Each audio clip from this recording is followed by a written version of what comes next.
Why gunpowder and the musket revolutionized warfare.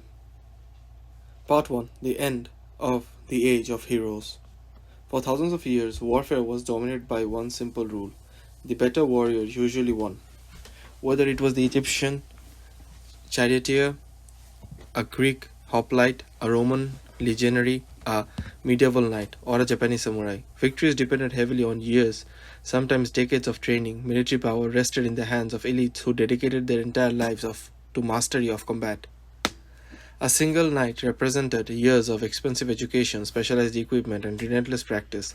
A skilled English longbowman often began training in childhood. Entire societies were built around producing warriors whose ability Entire societies were built around producing warriors whose abilities ordinary people could never hope to match. Then came an invention that cared nothing for bloodline, social status, or decades of martial tradition. Gunpowder arrived on the battlefield, and with it came the musket, a weapon so transformative that it didn't merely change how wars were fought, it changed who fought them and who won them, and ultimately who ruled the world. This was not an overnight evolution. Early firearms were crude, unreliable, inaccurate, and painfully slow to reload.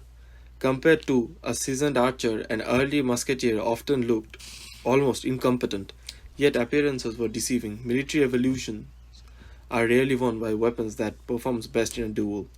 They are won by the weapon that changes the economics of warfare, and the musket did exactly that. Imagine two kingdoms preparing for war. One spends 20 years training elite swordsmen and knights, investing fortunes in armors, horses, and martial education. The other spends a few months drilling thousands of ordinary farmers to march, reload, and fire together in disciplined formations.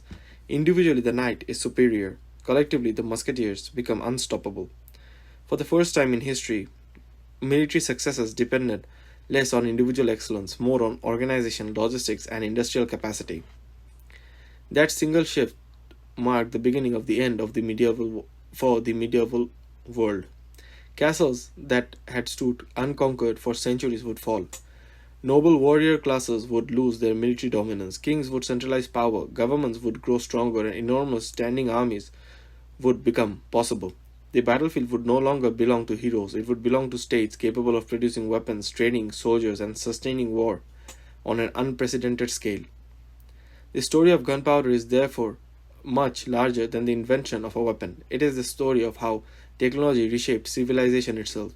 The musket didn't simply replace the sword, it transformed the very foundations upon which military power had rested for millennia, setting humanity on the path toward modern warfare.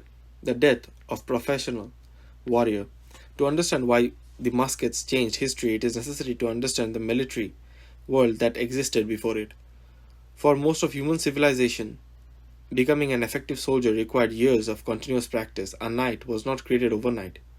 From childhood, he learned horsemanship, swordsmanship, lance combat, wrestling, and battlefield tactics. His armor alone could cost the equivalent of a small estate, while his horse required years of breeding and training. Every knight represented an enormous investment of wealth and time. The same principle applied elsewhere. The English longbowman became one of history's most feared weapons not because it was technologically advanced, but because mastering it demanded decades of training. English kings even required archery practice by law, because drawing a war bow weighing over 100 pounds required muscles that developed only after years of repetition. An experienced longbowman could fire far more arrows per minute than an early musketeer, but replacing one who died was extraordinarily difficult. Crossbowmen solved part of this problem by reducing the skill needed to shoot accurately, yet they still required specialized equipment and long reloading times. Elite cavalry, meanwhile, remained dominant because very few people possess the wealth, horses, and lifelong experience needed to fight effectively on horseback. Military power therefore remained concentrated in relatively small warrior classes scattered across Europe, Asia, and the Middle East. The musket shattered this continuous old relationship between skill, military effectiveness, and a recruit no longer needed to spend his childhood mastering complex combat techniques. He learned he needed to learn a sequence of standardized actions: load the powder, insert the ball, ram it home, prime the pan, and present the weapon, fire, and repeat.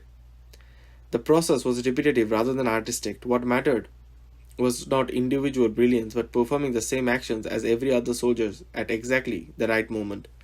This, drama- this dramatically shortened the time required to produce competent infantry. Governments could now transform farmers, craftsmen, merchants, and laborers into functional soldiers within months instead of generations. A state no longer depended on a limited warrior aristocracy to defend itself. Instead, it could draw manpower directly from the broader population, vastly increasing the size of its armies. The consequences reached far beyond the battlefield. If kings no longer depended on feudal nobles for military services, those nobles gradually lost their political leverage as well. Monarchs increasingly relied on centrally trained and centrally equipped standing armies loyal to the crown rather than to individual lords. The balance of power increased kingdoms the balance of power inside kingdoms began to shift decisively towards centralized governments. This transformation also altered the culture of warfare. Medieval battles often celebrated personal valor, individual duels, and heroic charges. Success depended on exceptional fighters performing extraordinary feats. Gunpowder warfare rewarded something entirely different: discipline. A soldier who obeyed orders, maintained formation, and fired on command became more valuable than a fearless swordsman charging ahead alone. Individual glory slowly gave way to collective efficiency. By lowering the skill barrier while raising the importance of organization, the musket democratized. The musket democratized military service without making warfare easier. Instead, it transferred the decisive advantage from exceptional individuals to states capable of trading, supplying, and coordinating thousands of ordinary men as a single fighting machine. That shift would prove to be one of the most consequential changes in military history when armor became obsolete. For nearly 2,000 years, the contest between weapons and armor defined military technology. Every improvement in offensive weapons was met with a corresponding improvement in defense. Spears grew longer, swords became stronger, bows became more powerful, and armor evolved to resist them all. By the late Middle Ages, European plate armor represented the pinnacle of centuries of engineering. A well made suit of steel armor could now deflect strong blows, stop most arrows at long range, and protect its wearer from many battlefield injuries. Knights wearing full plate appeared almost invincible against traditional weapons. This technological balance had existed for generations. Weapons improved, armor improved in response, and the cycle continued. But gunpowder broke that cycle. Early hand cannons and arquebuses demonstrated something alarming. Even crude firearms could punch through armor that had been painstakingly crafted by the finest armorers in Europe. As firearms became more powerful, especially with the development of heavier muskets, the problem became impossible to ignore. Armor that had once guaranteed survival could no longer reliably stop a lead ball traveling at tremendous speed. Armor makers tried to adapt. Breastplates became thicker, helmets heavier, and some pieces were even proofed by firing a pistol at them to demonstrate that they could survive a bullet. The small dent left by a test became a mark of quality, but every increase in protection came with a cost. More steel meant more weight. More weight reduced mobility, exhausted soldiers faster, slowed cavalry, and made long campaigns increasingly difficult. The economies became even more damaging than the physics. Producing high quality armor required skilled craftsmen, expensive materials, and countless hours of labor. A musket ball, by contrast, was cheap. Governments realized that they could manufacture thousands of firearms and millions of bullets for less than the cost of equipping large numbers of heavily armored knights.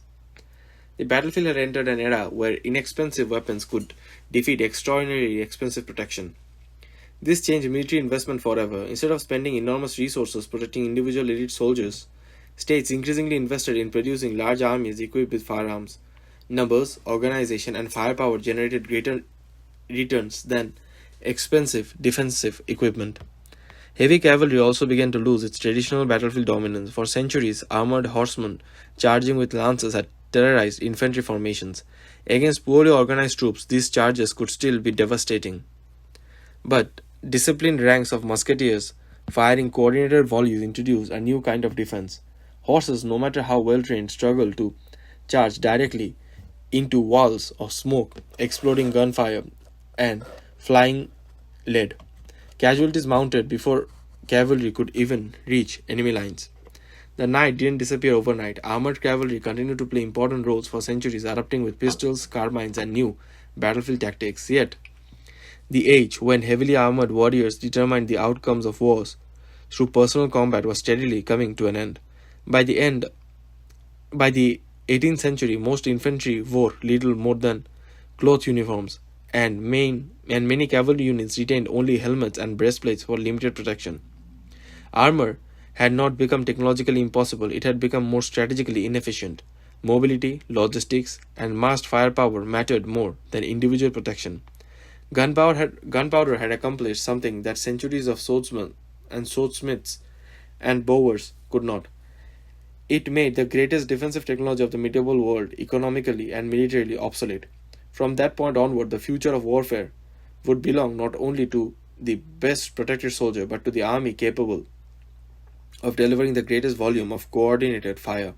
The rise of the infantry empire. For much of the recorded history, infantry often played a supporting role on the battlefield. In many civilizations, the decisive arm was cavalry. Persian nobles, Macedonian companion cavalry, Roman auxiliary horsemen, Arab cavalry, Mongol horse archers, and medieval European knights all demonstrated how mounted warriors could dominate less mobile opponents. Speed, shock, and maneuver allowed cavalry to exploit weak points, pursue retreating enemies, and often determine the outcome of battles.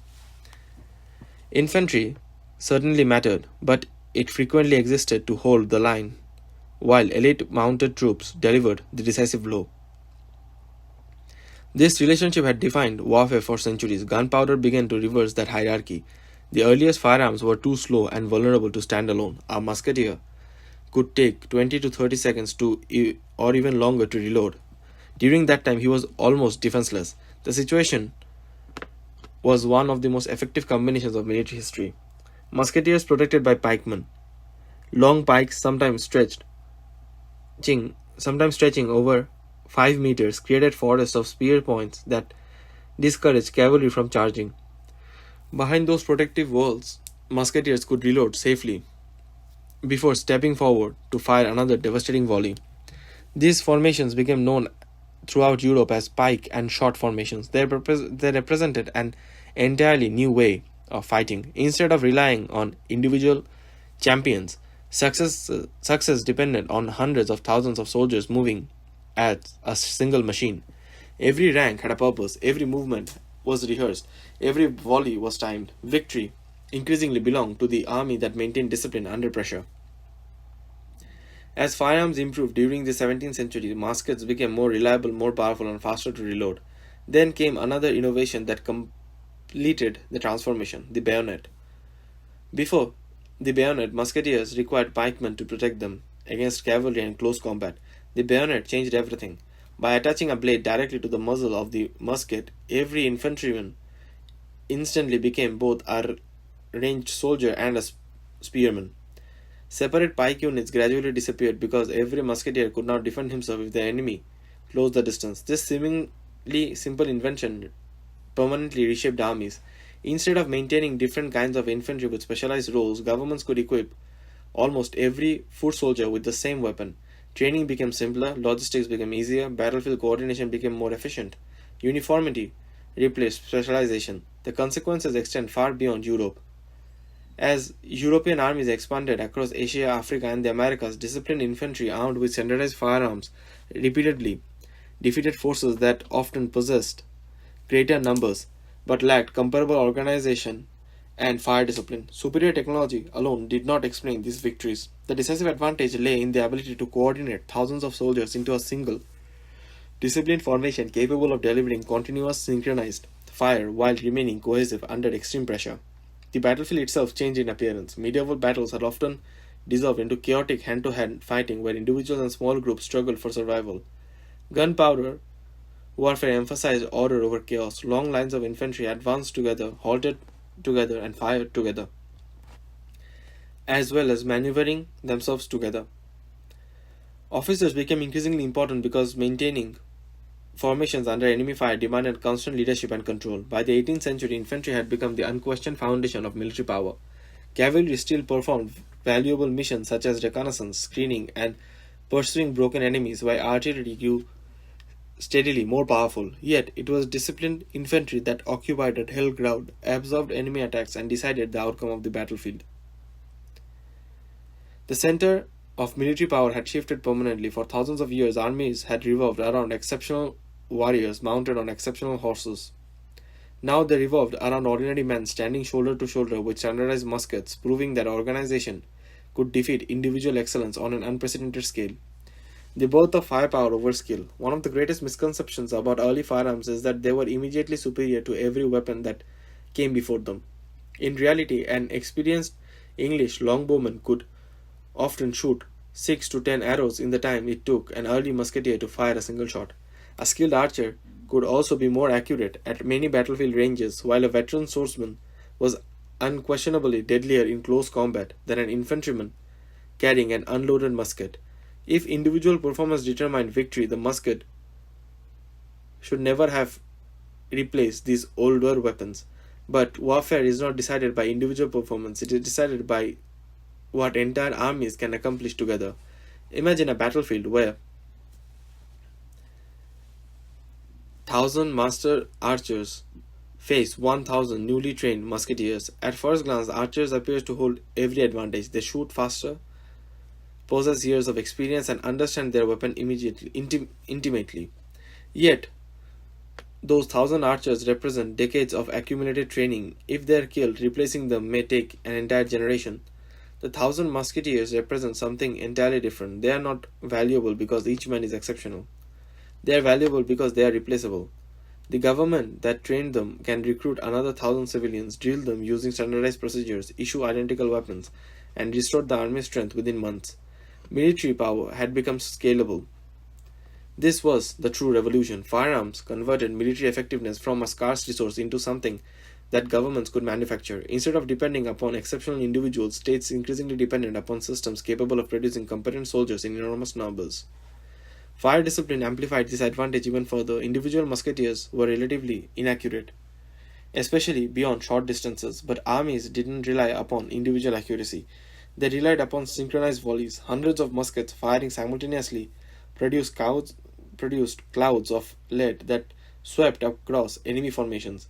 Even if many shots missed, enough struck their targets to inflict devastating casualties and, just as importantly, to shatter morale. The emphasis The emphasis on massed fire fundamentally changed military thinking. Commanders no longer sought isolated duels between elite warriors, they sought to maximize the volume of coordinated fire delivered at precisely the right moment. Every additional rank of musketeers increased the destructive potential of the formation, not because each soldier was extraordinary, but because each contributed another musket to the collective barrage. The implications extended into military administration. Armies now required enormous stockpiles of powder, lead, flints, replacement muskets, cartridges, wagons, and supply depots. Victory increasingly depended upon logistics rather than individual courage. An army with empty ammunition wagons became almost powerless regardless of the bravery of its soldiers. Campaigns became contests of manufacturing, transportation, and supply as much as battlefield tactics. Governments therefore invested heavily in standardized protection. Muskets were not built to common patterns. Ammunition was manufactured to consistent calibers. Drill manuals ensured that recruits from different provinces could fight together seamlessly. Military success became inseparable from industrial organization. This marked the beginning of a new age. The decisive question was no longer who possesses the greatest warriors. Instead, it became which state can equip, train, supply, coordinate the largest disciplined force. That seemingly subtle change transformed warfare from a contest of martial excellence into a competition of national capacity. In many respects, This principle still defines modern warfare. Whether armed with muskets, rifles, tanks, or missiles, armies rarely win because of a single soldier is vastly superior to another. They win because their institutions can generate sustained combat power on a scale their opponents cannot match. The musket was the first weapon to reveal the reality so clearly, making firepower and organization more decisive than individual skill for the first time in history. The gunpowder built the modern state. The musket didn't transform battlefield, it transformed governments. Before the age of gunpowder, many kingdoms relied on feudal systems to wage wars. Kings did not possess permanent armies. Instead, they called upon nobles who were obligated to provide soldiers, knights, horses, equipment in exchange for land and privileges. Military power was therefore fragmented. A powerful king depended upon the loyalty of powerful lords, and those lords often possessed military forces nearly as formidable as the crown itself. Gunpowder steadily dismantled this arrangement. Firearms and artillery were inexpensive to manufacture in large numbers. A kingdom needed iron mines, charcoal production, saltpeter supplies, sulfur foundries, gunsmiths, powder mills, powered wagon trains, arsenals, and workshops capable of producing thousands of nearly identical weapons. Unlike swords or spears, which individual blacksmiths could produce locally, muskets required an increasingly sophisticated industrial network. Cannons demanded even greater resources, from massive foundries to skilled engineers capable of casting enormous bronze or iron barrels without catastrophic flaws. One centralized government could reliably finance and coordinate such an enterprise. The necessity led rulers to collect more taxes than ever before. Taxation expanded because armies no longer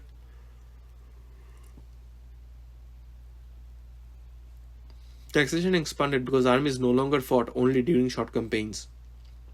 Standing armies required continuous salaries, food, uniforms, ammunition, maintenance, and training even during peacetime. Governments therefore built permanent bureaucracies to collect revenue, manage supply chains, supervise arsenal, and oversee recruitment. As government became stronger, feudal nobles became less indispensable. A king who could directly equip, recruit, and pay 50,000 musketeers no longer depended upon hundreds of armored knights applied by local lords. Military authority shifted steadily from regional aristocrats to the central state. The relationship between war and administration became inseparable. Every musket fired represented an entire system operating behind front lines. Farmers produced food for soldiers, miners extracted iron and sulfur, chemists refined gunpowder, craftsmen manufactured barrels, locks, and bayonets. Teamsters transported supplies across hundreds and thousands of kilometers. Clerks maintained records of inventories, payrolls, and troop movements. A battlefield victory increasingly reflected the efficiency of an entire nation rather than the courage of a handful of warriors. This transformation also accelerated technological innovation. States competed not only to field larger armies but also to improve manufacturing methods, standardize weapons, and develop better artillery. Military competitions stimulated advances in metallurgy, engineering, chemistry, surveying, and logistics. The demands of gunpowder warfare encouraged governments to invest in roads, canals, ports, and administrative institutions that also strengthened their economies. European powers became particularly effective at integrating these systems. Their ability to sustain large standing armies and heavily armed fleets allowed them to project military forces across subcontinents. Colonial expansion was not simply the result of better weapons, it was the product of states capable of maintaining vast logistical networks that supplied soldiers thousands of kilometers away from home. By the 18th century, the connection between military power and the state capacity had become unmistakable. The strongest armies generally belonged to the governments with most efficient tax systems and the largest industrial bases, the most sophisticated bureaucracies. Success in war increasingly depended on what happened in workshops, foundries, warehouses, and government offices long before soldiers even reached the battlefield. In this sense, the gunpowder revolution didn't merely create stronger armies, it created stronger states. Modern governments with permanent militaries, centralized taxation, and national industries and professional civil administration owe much of their development to the demands imposed by gunpowder warfare. The musket was not simply a weapon, it became one of the engines that reshaped political power itself, the cannon that destroyed the castle. If the musket ended the dominance of the armored warrior, the cannon ended the dominance of the castle. Together, they dismantled two of the defining institutions of the medieval world. For centuries, castles had been the ultimate symbol of military power, built on hilltops, Surrounded by thick stone walls, moats, towers, and fortified gates, they were designed to withstand almost any attack. Medieval siege engines such as trebuchets, mangolins, battering rams, and siege towers could damage walls, but breaching a wall built on fortress often required months or even years. Starvation, disease, negotiation were frequently more effective than direct assault. A lord who possessed a powerful castle could control an entire region. Even if he lost a battle in the open field, he could retreat behind stone walls and force his enemy into a long, expensive siege. Castles therefore gave regional nobles enormous political and military independence. Gunpowder artillery changed that equation forever. The earliest cannons were crude and unreliable, but they possessed one overwhelming advantage: concentrated kinetic energy instead of hurling stones that gradually chipped away at masonry. Iron cannonballs repeatedly struck the same section of a wall with immense force. Every impact weakened the structure, every shot widened cracks. Eventually, walls that had raised and resisted armies for generations collapsed into the pile of rubble. One of the earliest demonstrations came in 1453 during the fall of Constantinople. The massive bombards employed by the Ottoman Empire relentlessly battered the ancient Theodosian walls, fortifications that had protected the Byzantine capital for nearly 1,000 years against countless invaders. Along the walls were formidable, and the defenders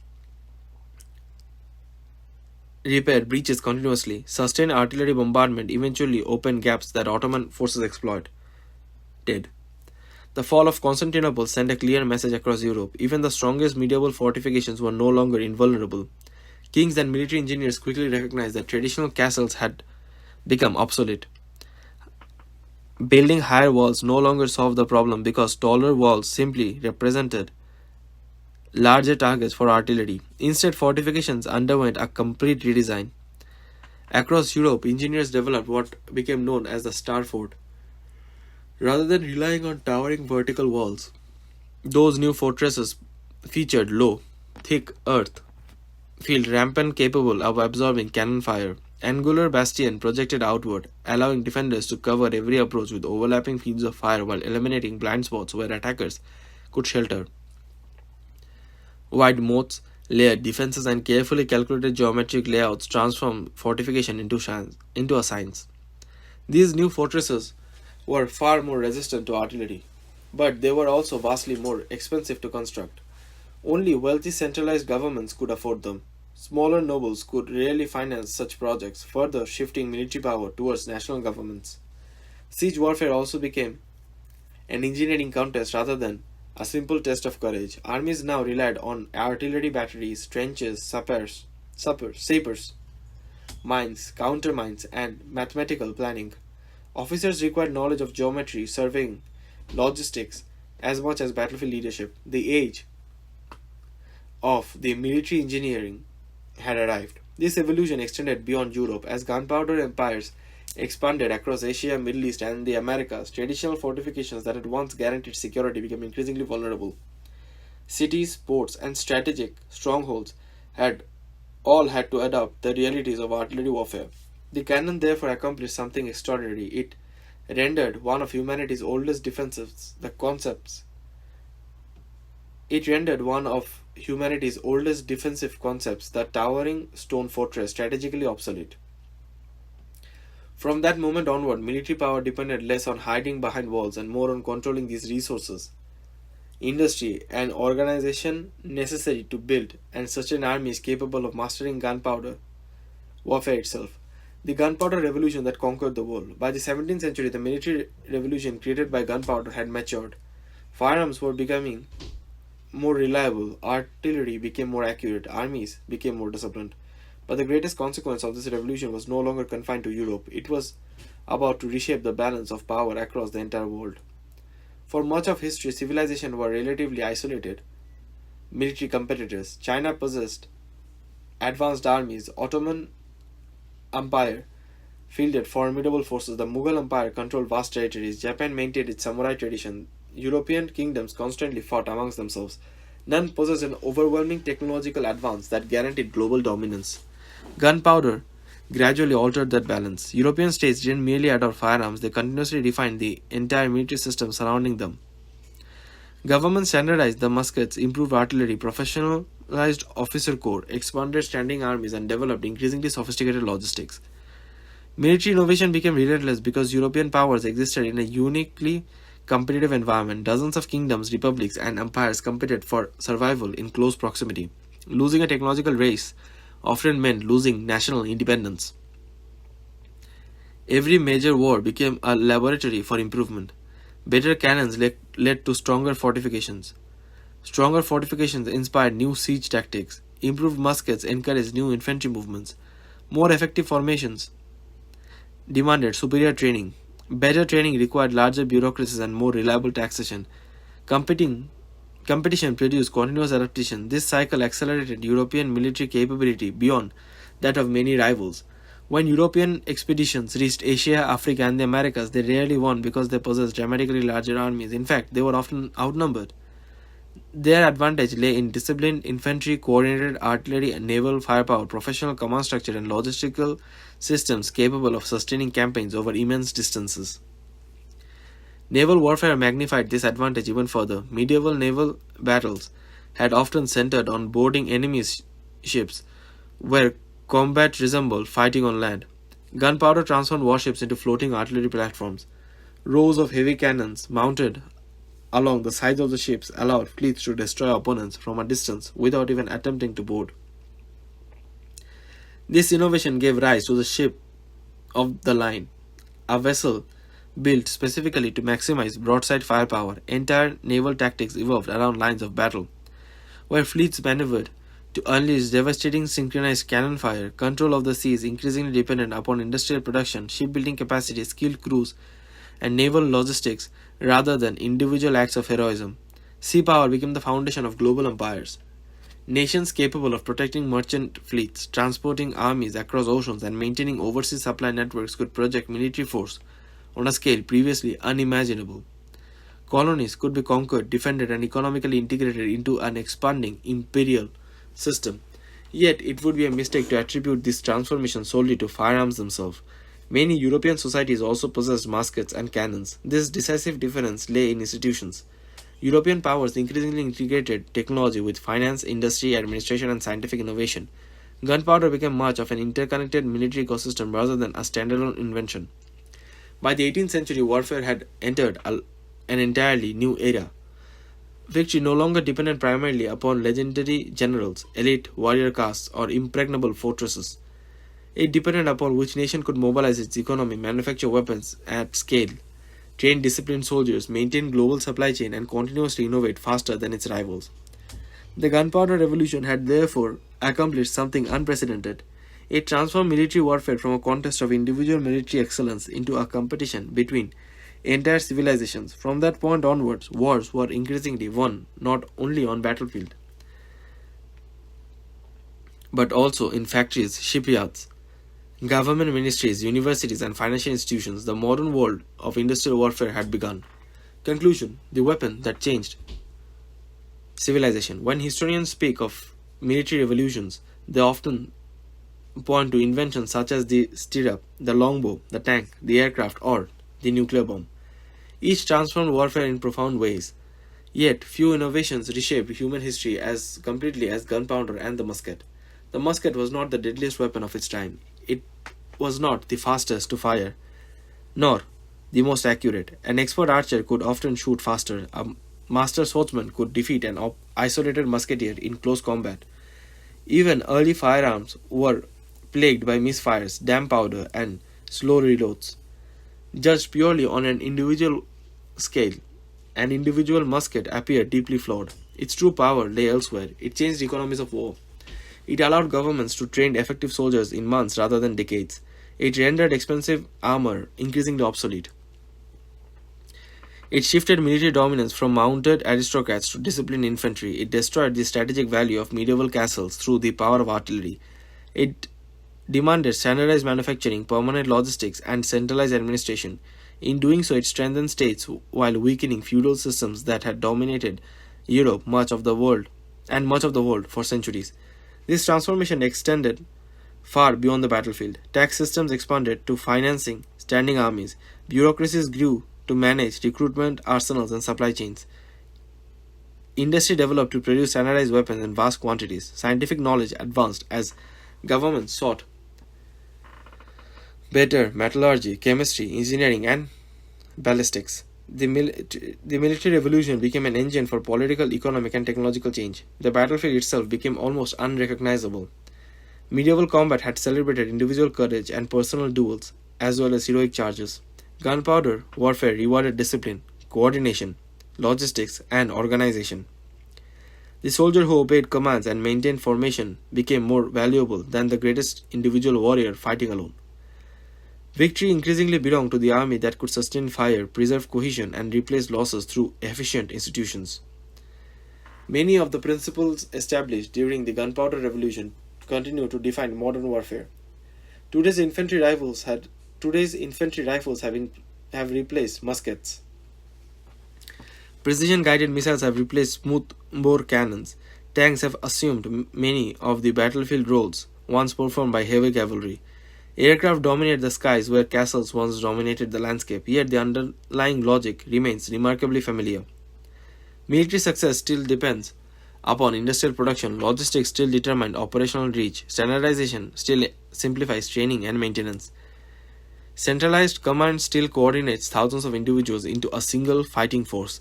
Nations still compete through their ability to mobilize technology, finance, manufacturing, and human resources more effectively than their rivals. In many ways, modern warfare is the direct descendant of the Gunpowder Revolution. The story of gunpowder and the musket is therefore not merely the story of a weapon. It is the story how technology reorganized power itself. It ended the age of the knight, transformed governments into centralized states, revolutionized military strategy, and laid the institutional foundations for the industrial and global conflicts that would follow. Few intentions have altered the course of civilization so completely. The musket didn't simply change how humanity fought wars, it changed how humanity built nations, exercised power, and shaped history itself.